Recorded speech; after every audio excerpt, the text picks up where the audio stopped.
Pot of Greed is overrated in Yu-Gi-Oh!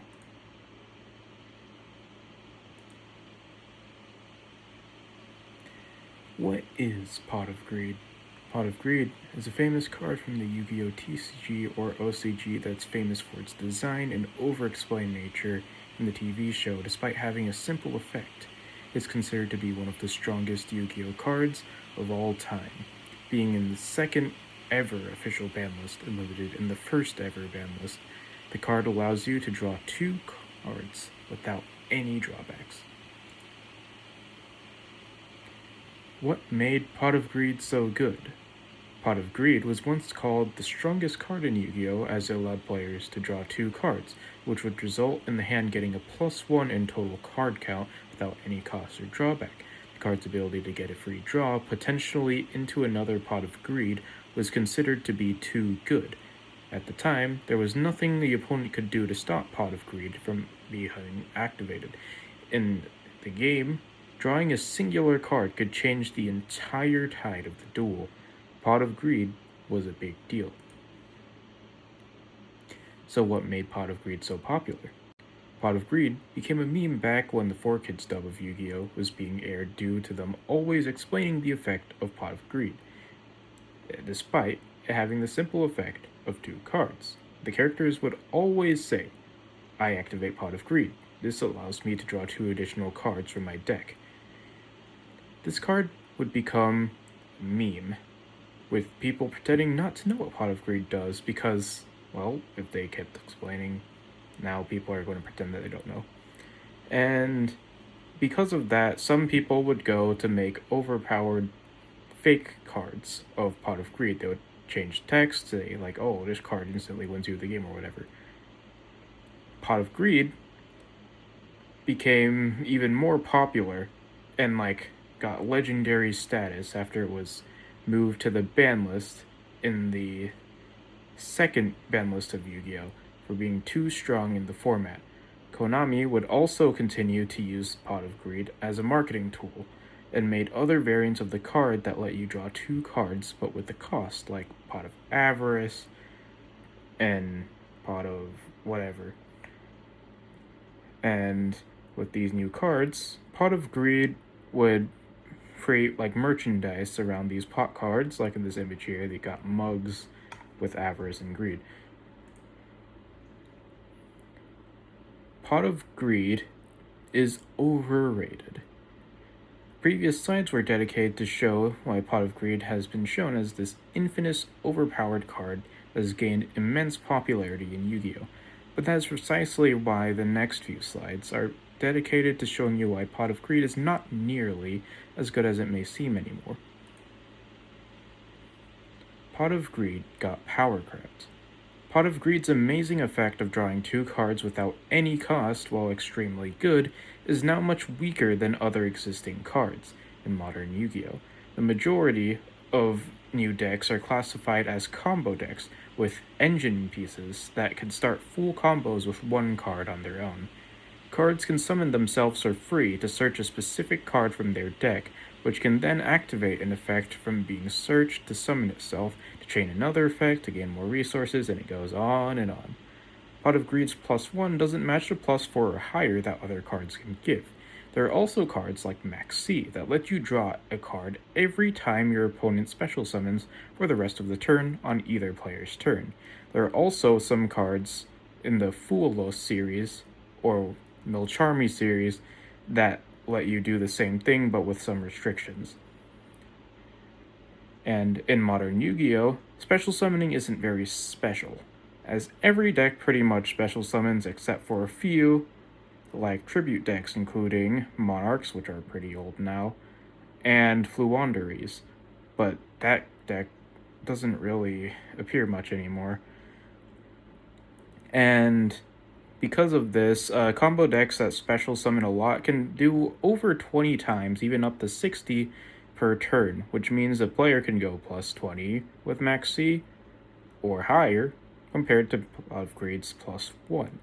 There's also the added advantage of the person using Max C discouraging the other player from special summoning, resulting in them having a much weaker board or straight up passing their turn.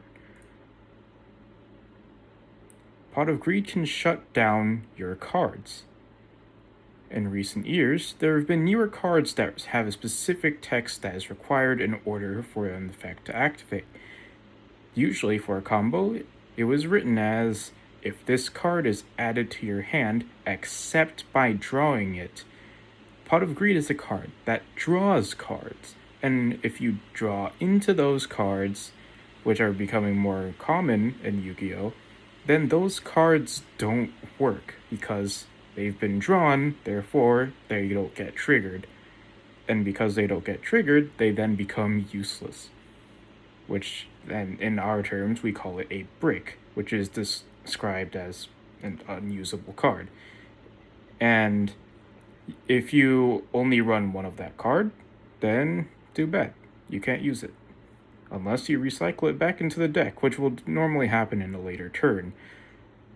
But in Yu-Gi-Oh's current speed, your next turn is probably never, because the duels last 1 to 3 turns at most.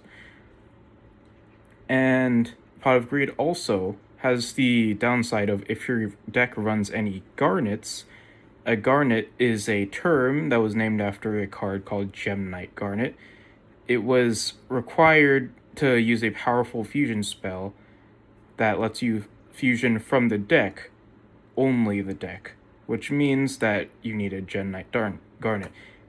And if you drew him, then you couldn't use it. Another example is Dark Magician and Red Eye's Black Dragon being used to summon Red Eye's Dark Dragoon using Red Eye's Fusion. Red Eye's Fusion is a card that allowed you to fusion summon from your deck and only your deck as material. But if you drew either Black Magician or if you drew Black Dragon, then you couldn't use it unless you add more garnets to your deck, of course. But if you add more garnets to your deck, you have the higher chance of drawing them, and you would have a brick in your hand if you did draw them. Pot of Greed is not even nearly as strong as other banned cards. If you ever take a gander at Yu-Gi-Oh's ban list, you'll notice that there's a lot of other cards that are far greater problems than Pot of Greed will ever be. This includes cards that can lock your opponent out of playing the game or preventing them from using a basic game mechanic, known as locks or floodgates, like number 60, Utopic Zexal, Artifact Mjolnir, Barrier Statues, Arch Nemesis Protoss, number 16 Shockmaster, and more. For example, Protoss would allow you to select a specific type of monster, and your opponent and you would not be able to have those cards or summon them, and they would immediately all get destroyed if they were already on the field. And Artifact Mjolnir would prevent your opponent from special summoning anything except for artifacts. Barrier Statues would lock you and the other player into a specific element, etc. And then there were also cards that can win within the first turn. Now, there aren't really any specific cards that were banned because they kind of all had to work together. But there are some that got limited and whatever so that they couldn't do it. And the way they would win in the first turn is some cards have instant win effects if they met a certain condition, and some can just do effect damage and enough to kill you in the first turn. Yeah, there were also cards that were straight up too toxic, dangerous for the game, unhealthy, or too strong, whatever, for Yu-Gi-Oh! Like Alpalosa, Bow of the Goddess, Baron the Fleur, Borreload Savage Dragon, Red Eye's Dark Dragoon, now unbanned, and others, which could negate your opponent from doing basic things like activating effects, or there were some that could stop your opponent from summoning. Anyway, they were really easy to summon, and they were hard to get rid of, especially Red Eye's Dark Dragoon, which was unable to be targeted, couldn't be destroyed by card effects, had 3,000 attack, and could get more attack points. And basically these cards just negated what your opponent could do, and because how easy they were and splashable in every other deck, they would be everywhere, and they just were not good for the game. And then there are also utility cards that are just stronger than Pot of Greed in general, which would be things like Crystron Hucklefibrax, which could summon any tuners from the deck and get a really, really, really long combo. Graceful Charity, which lets you draw 3 cards and discard 2. Now, in old Yu-Gi-Oh! Discarding 2 would be really bad, but in modern Yu-Gi-Oh! Discarding cards could get you some graveyard effects, and graveyard effects, a lot of cards have them now, and so especially graveyard decks would really benefit off of that, which is why the next card that was here on the list is Painful Choice, which would let you select 5 cards from your deck, and then your opponent adds 1 to your hand, the rest sent to your graveyard. But now that was so good because now you have 4 cards going into your graveyard of your choice, and you could use all of their effects. And basically, all of these are just giving you so much more benefit than Pot of Greed does. And that's why Pot of Greed just isn't as strong as other cards that were on the ban list. And then next, Pot of Greed is just a pop culture reference. It's like famous for being strong, but it's only this famous because it was a meme, not really because of how strong it really is. Especially because it didn't really have much time to be shown as this strong, because it got banned in 2005. We're in 2025 now. So, as explained in the What Made Pot of Greed Popular slide, Pot of Greed was mainly famous because its reputation of being a meme in the community and pop culture.